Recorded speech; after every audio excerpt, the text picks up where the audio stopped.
Good morning, everyone. Thank you all for getting up so early to come in to hear me. I'm sure some of you were out enjoying the fabulous Antwerp beers last night. My talk is legal considerations for contract developers. My name is Damian Sullivan. I'm an indie app developer from Dublin, Ireland. My company is called Brightstar Software. So I started developing apps for clients back in 2008 with the release of iPhone OS 2, mostly very successfully. But there was one project several years ago where I made every mistake possible, and I'm going to share that story with you today. I'm going to go through some lessons that I learned, lessons that are common sense, really. They're so obvious that I'm embarrassed to be standing in front of you, the brightest in our industry, to go over these stupid mistakes. But if I was stupid enough to make these mistakes, maybe somebody else here might be too, and maybe I might save someone from making the mistakes I did. So first, a disclaimer, I'm not actually a real lawyer, and nothing in this talk constitutes legal advice. If you want legal advice, you should talk to this guy. So, on to the legal advice. So, I'll go through the project without naming any names, where I made all of the mistakes. These guys came to me with a 6-month project, which at the time was in its 12th month, massively over budget, massively late. In fact, in the first meeting, they told me the project was so bad, they were hiding from their bosses just how bad it was. They actually said that they were lying to their bosses about how bad the project was, which brings me to my first piece of advice, is trust your instincts. If somebody tells you they're a liar, it's probably best to believe them. And don't be blinded by the promises of fat stacks of cash. So these guys were in a panic to get the work started, and they were very insistent that we needed to start straight away while the contract was being sorted. Which brings me very swiftly to number 2, which is never work without a contract. So let me repeat that, never work without a contract. If that's the only thing you take away from this talk today, let it be this. A contract is the agreement of what you've agreed to do, what they've agreed to pay. It sets out what happens in the result of a dispute. And if you don't have that agreed beforehand and you then have a dispute, it's your word against theirs, and it falls to the courts to determine what it is you agreed or should have agreed. And that's an extremely expensive way of doing it. And if you start work without first negotiating and getting a contract signed, there's no motivation on the client to get it sorted. If you refuse to start work until the contract is signed, then they have a big incentive to get the contract signed for you. So, of course, as you might expect, I started working immediately without a contract. So they had a big demo for one of their clients, a large blue chip bank in New York, in a couple of months' time. So I toiled away, working day and night, to get this app stable and ready for the big demo. So during the months I was working, I issued invoices at each month end. These invoices went unpaid due to minor issues like needing to be set up on the system, needing sign-off from such and such in New York, and so on. Which brings me to number 3. Stop work if payments are late. This can be very hard to do. You'll hear sob stories, but it's the best thing for you to do. If you keep working, they have no incentive to pay the invoice. But if you do stop, they have a big incentive to sort it out. And I strongly advise you should have staged payments in your contract with a term that work will stop if payments are late. And tie your staged payments to deliverables from on the contract. So needless to say, on this project, I carried on working regardless. So we got to the end of the project. At this stage, it was well and truly rescued. It was stable for their build, and at this stage, I was working on new features. There was a server component to the system, and there was another contractor working on the server side. So they asked me one day, would I send across the source code for the app to the guy who was working on the server, because he wanted to tweak some of the API integrations between them. So of course, having no contract in place, having overdue invoices, of course I sent on the source code. Which brings me to number 4. Never hand over source code until full payment is received. You can give them all the bills they want. You can even give them App Store bills that they can submit, but never hand over the source code. Have it as a term in your contract that source code is only handed over when full and final payment has been received. Holding back on the source code is a big incentive for them to pay the last invoice. The last invoice is always the most difficult to get a client to pay because the project's over in their mind, they've moved on to the next thing, and you're left chasing accounts. So holding back on source code is a big incentive for them to sort out the final payment.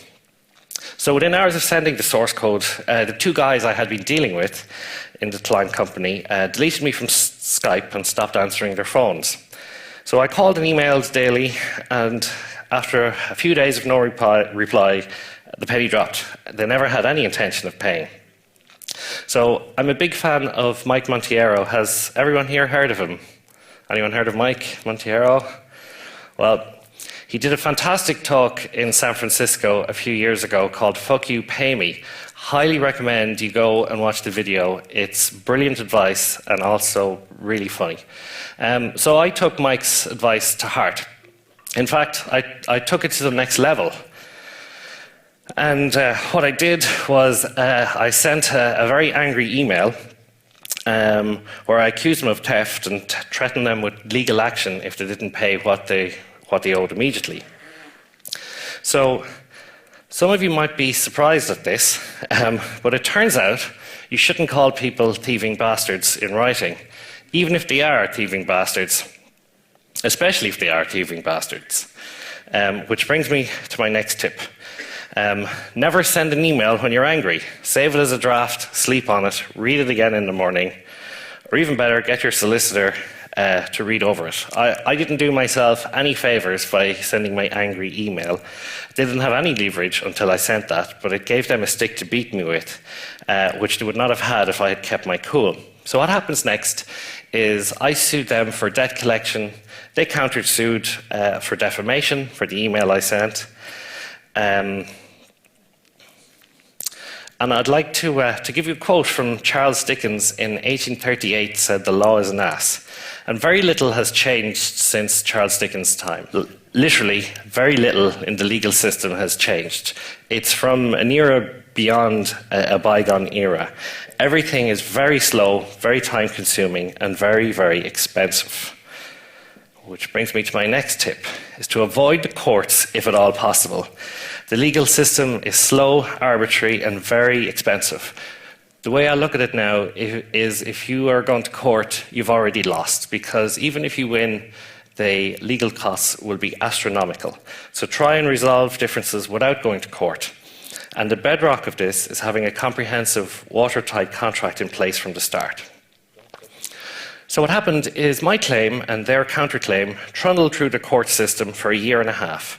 There was endless procedural motions to be filed and answered, discovery motions, etc. Endless legal manoeuvrings, none of which had anything to do with the facts. Which brings me to my next very shocking tip, is it doesn't matter who is right. It's very sobering, but it's true. It really doesn't matter who is right. Having deep pockets, time, and patience are a far bigger influence on the outcome than who is right. In a year and a half of constant legal manoeuvrings, we never got to the stage of the facts of the case. They just never came up.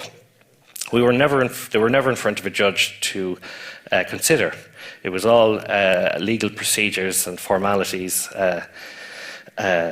century-old processes that had to go through and so on.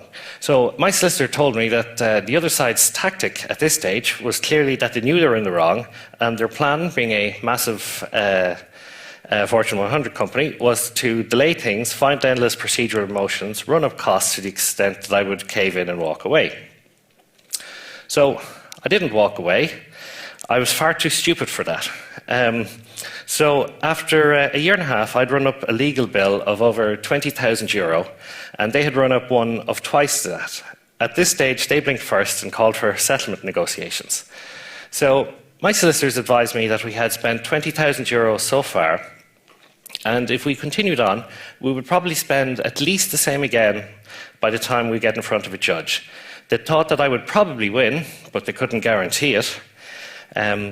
I was talking about apps and source code and Git and iPhones, and they said you'd be in front of a judge who's going to be, maybe 70, 80, 90, who doesn't have a mobile, never mind know what an app is or what Git is. But they thought I would win, but they couldn't guarantee it. And if I did win, the other side could appeal to the High Court. And this is an exact quote from my legal team. They said, and then if they do appeal, we would be looking at real money. So that's the exact phrase he used. So the procedures to date had cost me 20 grand, and to get in front of a judge would bring it up to 40 grand. But that was nothing compared with the real costs if they appeal to a higher court. So remember, I'm just one guy. I'm not a big company. So having considered what my legal team said about the cost of continuing and the potential cost of the appeal, I agreed to a settlement where I dropped my case, they dropped theirs, and we both walked away and paid our own costs. I was very, very tempted to keep fighting, but it wasn't worth it. Not when you factor in the amount of time and focus that this had consumed. Which brings me to my next tip, is write off debts rather than go to court. The amount that these guys owed me was €30,000. I had spent nearly that on debt collection and was only halfway towards getting in front of a judge. And I think you should spend your time, energy, and focus on the things that matter. You're better off writing it off, learning from your mistakes, and focusing on the next project rather than spending your time, money, and focus on chasing debts through the court. And I'll leave you with this thought is, what could I have done with the time, energy, and focus this consumed over 18 months? Like during that period, every week I was getting emails from the solicitor and having to wade through thick documents and file replies. And it was taking half a day a week, every week for 18 months. What could I have done if I had spent that time instead on what I'm good at and what I enjoy? So think about that next time you're tempted to go down the legal route. So thank you for your time and attention. Anyone, any questions? Or if I'll be around if anyone wants to grab me afterwards. Thank you. Sorry, yeah? Can you say the name? No. No, I don't want to end up back in court. Thanks.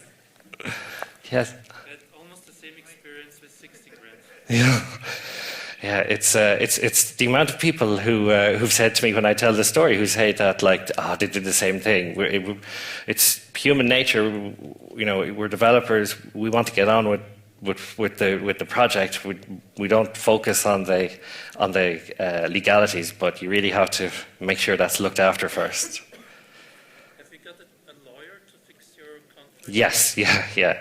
No, I do now, and yeah, that's one thing I'd recommend is it's worth paying a lawyer to read over your contract. I use the same template for all clients, so once you've had it reviewed once, that's it. Anything else? Okay, so thank you very much.